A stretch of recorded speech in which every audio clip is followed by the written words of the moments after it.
Yo, what's up? So magandang araw ulit sa inyo mga kapiskada. So ayun, for today's vlog, dumayo tayo ng Pateros mga kapiskada para bisitahin ulit itong facility ng mga ball python dito, na kung saan bibisitahin natin yung Exotic Empire. Dito yan sa may Pateros.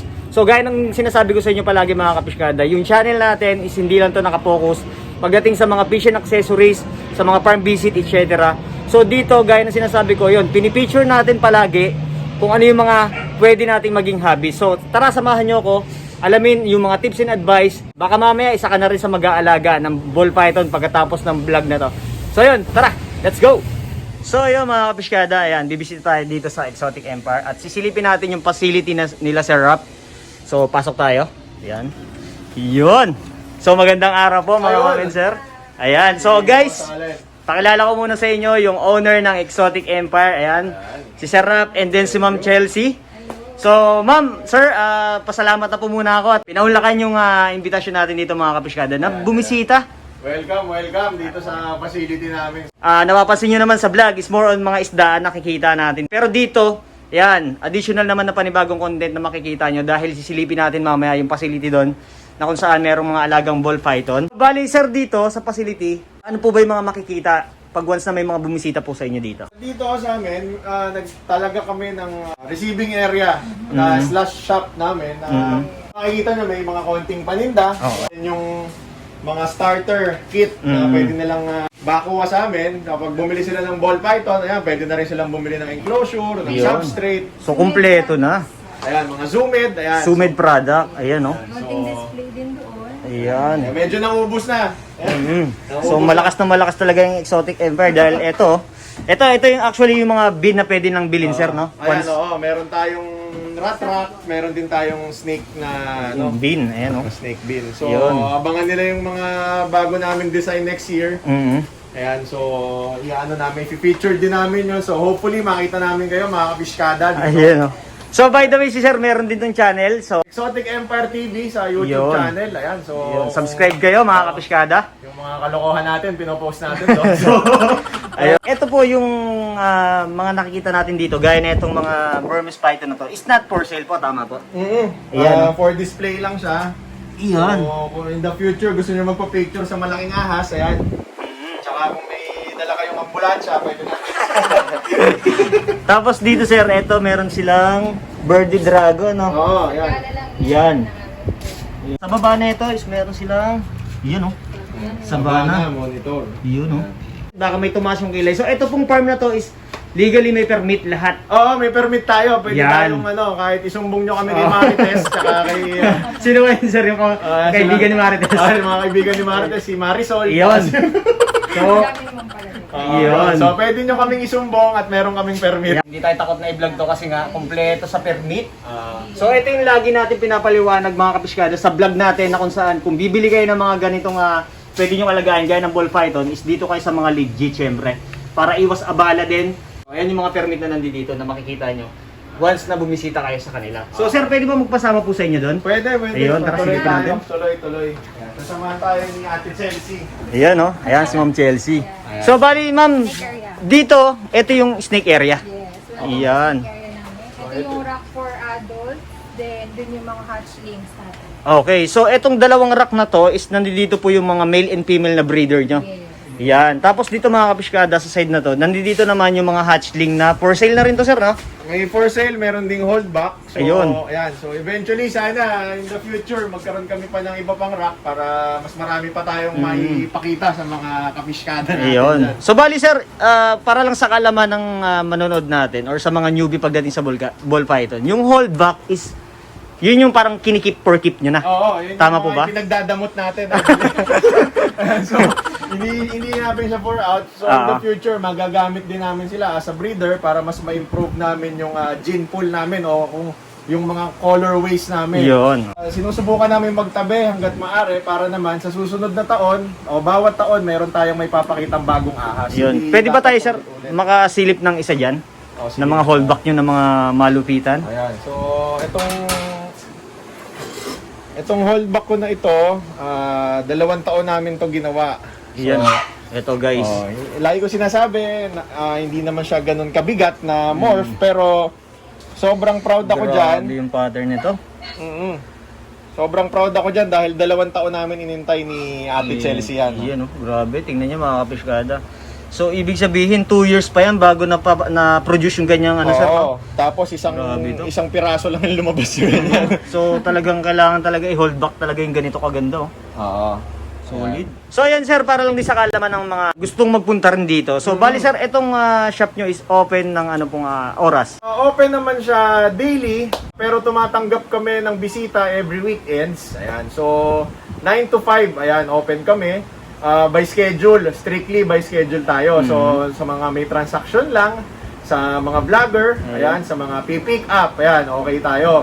Kasi nilelesen natin yung tao gawa nga ng hindi pa safe. Pero kung wala ng COVID, sige, welcome po tayong lahat dito. Iyon. So, bali, sir, kung may mga gusto naman umorder, sir, pagdating sa mga parteng norte, so, nag-ship po ba kayo nationwide para dito sa mga ball python na may gustong umorder? Oo, yan. Meron tayong shipping. Luzon, Visayas, Mindanao. Yan, nationwide. So, kahit nasaan ka, pwede ka naming padalhan ng ball python. Basta willing lang tayong gumastos sa LTP, sa shipping. Ayan. So, ayun yung mga extra na binabayaran para aware lang po yung mga ating mga gustong umorder ng ball python. Iyon. So, yun guys, no, sa mga bibisita nga dito, by appointment at hindi basta-basta sila tumatanggap dahil nga alam nyo na, pandemic pa rin. So, iniiwasan din yung maging crowded dito sa facility nila. Dahil din for safety reason. Sa mga gustong umorder, ayan, lalagay ko yung page dito ng Exotic Empire para din sa mga inquiries nyo. At silipin naman natin, syempre, kung may mga ball python, yung mga pinapakain naman din sa kanila. Ito naman yung ano natin, rodent area. Rodent area. Ayun. So, nandito tayo sa hamster na area. Ayan. Ito lahat to, sir, yung mga gray na to. Ito lahat to is Grabe. hamster yan. So, Dami na ito, sir, ha? Oo. Nag-breed kami ng 4 na klase ng rodent. So, we have a hamster, gerbil, Iyon. meron din kaming mice, tsaka rats. Mhm. So, parang rason din doon is hindi kami maubusan ng variety ng pinapakain sa mga ball pythons. Though, pwede naman ding rat and mice lang. Iyon. So, naninigurado lang kami na kapag naubusan kami ng rat tsaka ng mice, meron kaming pamalit, meron kaming hamster tsaka gerbil. Iyon. So, bali ito, sir, no? Tumatanggap din kayo ng mga orders ng mga rats and mice. Yes, oo. Pagka Yun. napakarami nating supply, hindi po tayo madamot, nagpapa-order po tayo, pero usually, hindi pa kami nagpo-post, ubos na po. Oo, so may mga kaibigan kasi tayo na malakas din kumonsumo ng daga.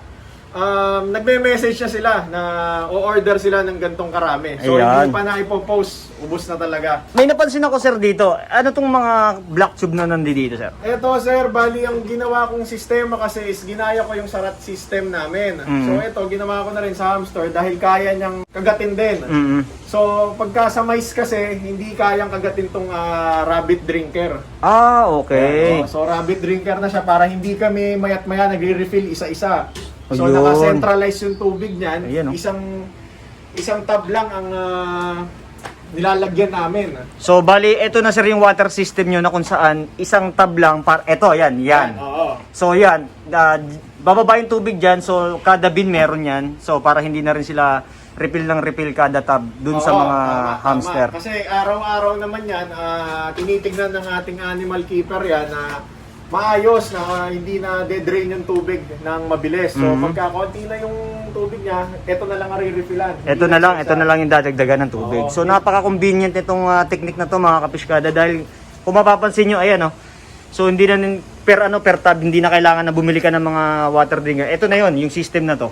Yan. Tapos dito na lang sila magre-refill once na paubos na. Yan. So, bali dito, sir, 4 na klase yung makikita nila, sir, no? Oo, ito yung mga gerbil natin. So ito yung parang premium na pagkain ng ball Yun, python. no? Ayan. So kung makikita nyo, iba ang itsura niya. Sige, maglabas tayo. Iba ang itsura niya kumpara natin sa normal na daga. Ang cute na ito, sir, ah. Ayan, oo. Medyo masakit sa puso na nakasakit ipakain. Oo. Ang Pero- ganda na ito alagaan, eh, oh. Ayan, so pag nag-off feed, kasi ang ball python is kilala na talamak na mag-off feed o yung nawawala ng ganang kumain. So tumatagal sila na minsan 6 months hindi 6 months, kumakain. yun. So para maiwasan namin na hindi sila kumain ng ganong katagal, binibigyan namin sila ng ganto Iyon. para hindi naman sila mabawasan ng timbang, lalo pag breeding season. Magandang alaga din yan kung sa mga bata kasi hindi talaga siya nangangagat. Ayan, wala pa akong experience ng pangangagat niyan. So hopefully in the future makapag-out kami kahit alaga lang. Ayan, so ngayon kasi sa kinokontrol pa namin yung yung dami nila. So bali dito sir, yung kanina napunta natin is ito yung hamster area. Ito yung hamster area So sa kabila. dito sa side, Mga mice natin. mga mice naman to. Costa. Okay. Ito naman yung mga dagang costa.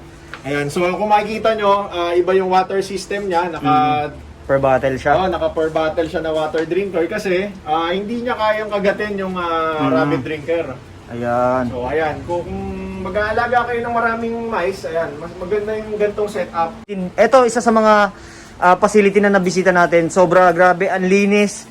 Tapos pag pumasok ka rito, hindi mo maaamoy dito yung parang amoy daga kasi ito may exhaust sila dito mga kapiskado. So yung pasok niya nandito yung hangin diyan.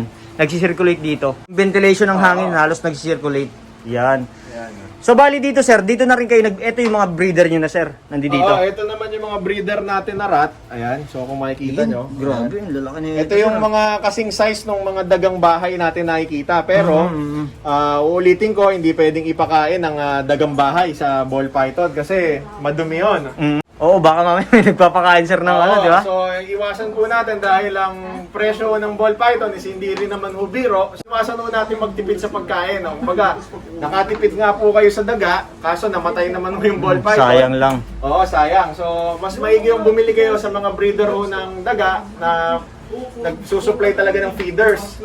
At least yun, malinis talaga. Malinis na talaga. Oo. Ayan. So guys, dito, ayan, silipin natin yung mga klase ng ball python ni Sir Rap, no? Para pakita sa inyo, ayan, yung mga klase ng ball python dito at yung possible na presyo nila. Ayan. Ito dito sa rack na to. Ano ba yung pinakamura dito na hatchling mo na pour out? Yan yung napakamagandang tanong natin. Oo, laging hinahanap ng mga ano yan. Ito, isa to sa mga pwedeng pang beginner na presyo. Pero kasi kung tatanungin nila, ang ball python is pang beginner lahat yan. Oo, yan oh. Grabe, ang ganda din nito. Bali, ito sir, anong morph naman to? Ito ay Mystic. Mystic? Ayan. Oo, Mystic yan na morph. So, yung iba na pagkakamalang normal yan, pero kung makikita mo, ayan, yung mga white na, yung sa pattern, ayan. Ayan, Mystic yan. Ito sir, ilang buwan na yan sir? Ito is August hatch to. August. Oo, August hatch. So, roughly siguro mga 3 months. 3 months. Yung mga 3 ganyan months, sir, magkano nag-range yung price na ito? Ito, ina-out na namin siya for 6,000. 6,000. Ayan, With papers yan sir, no? Yes, with papers. Grabe, Ayan. So, yun. kung may mabibili kayo ng mas mura at walang papel, mag-isip po tayo. Good luck. Good luck po. Ayun, no? Ayan. So, ito po kasi ang inaano namin dito is yung may papel kami, legal. Yan. So, walang masasabi si kapitbahay. Oo. Na pagka kumuha kayo ng snake, ayan. So kahit bitbit din yan sa labasan. Oo, kahit isukbit mo yan, isingsing mo yan. Yeah. May papel eh. Oo, may papel Yan. tayo. Ayan ang pinakamahalaga dyan. Ayan. Lagi tayong bibili ng with papers. Madalas din hanapin to ng mga gustong magsimula. Iyon. Ayan. Ayan, no? Ito sir, anong morph naman to? Grabe, ang ganda na ito. Oo, ayan. Ito ay Butter Mystic. Ito ay babae. Email. Ayan. Oo. Grabe, ang ganda na ito. Ayan. So sa mga gusto ng maputi, makinis. Ayan. ang Ito linis siya. eh. Oo, malinis. Ayan, no? Ayan. So ito sir, mga magkano nag-range yung price nito? Kaya ko tong ibigay ng 15,000. 15K. Oo, 15K. Ayan. So sa mga gustong magsimula, dati ang presyo nito mataas pa sa Oo. 15K. Ulitin namin, may papers. May papers lahat dito mga kapiskada. Ayan. So, dito mga kapiskada, ayan. Ito sir, anong morph naman to? Fire pied na female. Ayan, firefight na female. Base talaga ang presyo ng ball python, depende ho sa itsura at sa jeans na karga niya. Yun. Ayan, so So eto sir, naka ilang jeans na bago lumabas yung ganitong klaseng gulay? 2 jeans to, isang fire, tapos recessive na pied. Yun. Ayan. So ang recessive kasi is medyo matagal mo bago makita kung magsisimula ka sa het. Ayan. Pero kung visual to visual na pied ang pagbabanggain mo, ayan, walang duda, lalabas yan, pied agad. So ito sir, mga magkano nag-range yung pricing nito? Ito, sold na siya actually. Iniintay na lang for shipping. For shipping. Nakuha siya sa amin for 40,000 po. Yun no, 40K. Oo. Pero kita nyo, sold na yan. Oo, So, sold na po. tingnan nyo naman kung gaano kaganda at quality yung ball python na to. Grabe. Ayan. So ito mga kapiskada, grabe, ang ganda rin. Isa rin sa pinaka nag-outstanding sa mata ko to. Ang ganda nito sir. Anong morph naman to sir? Ito ay albino Enchi. Albino Enchi. Oo, na lalaki. Grabe, ang ganda na ito. Magkano nag-range yung price niya? Ito, na-out na rin namin yung isa nito is 20,000. 20k, ayan. Oo, ayan. So lahat to may papers mga kapiskada. So Mm. safe na safe kayo kahit bumili kayo niyan. Bili na rin kasi yung yung mga single gene natin. Mm. Kaya ayan, ang mga nandito na lang is yung medyo may presyo na. So bali dito, meron kay Sir hawak na tatlong mga hatchling niya dito. Oo. Ayan. Ano yung ranging price nito? Kasi since tatlo tong mga to, Oo, ina-out kasi namin sila as a package kasi dahil magandang project to ng albino pied. So, ranging from 70 to 80,000 po itong tatlo to, itong tatlong hatchling na ito. So, hindi po namin sila ina-out ng per piece. per piece. So, as package po silang As package. tatlo. Ayan, so isang pied het albino, Pied het albino. tapos ayan. itong albino het pied. Ayun, grabe. Ayan. Kita nyo, kumikinang na halos sa camera. oh. Ayan. Tapos itong normal double het albino pied. Grabe yung Ayan, mga patong-patong na jeans niyan, sir. Mm-hmm. Yan. So, ito nag-range ng 70 to 80,000. Yes. As package yan pag binenta. Ayan. So ayan guys, no, matapos tayo dito sa mga price ng mga hatchling nila. Ayan, bibisita naman na tayo dito sa rack na to. So nakikita nyo, dalawang rack yan. Tapos dito, ito sa rack na to, andi dito lahat yung mga male breeder niya. And then dito naman yung mga female na breeder ng mga ball python.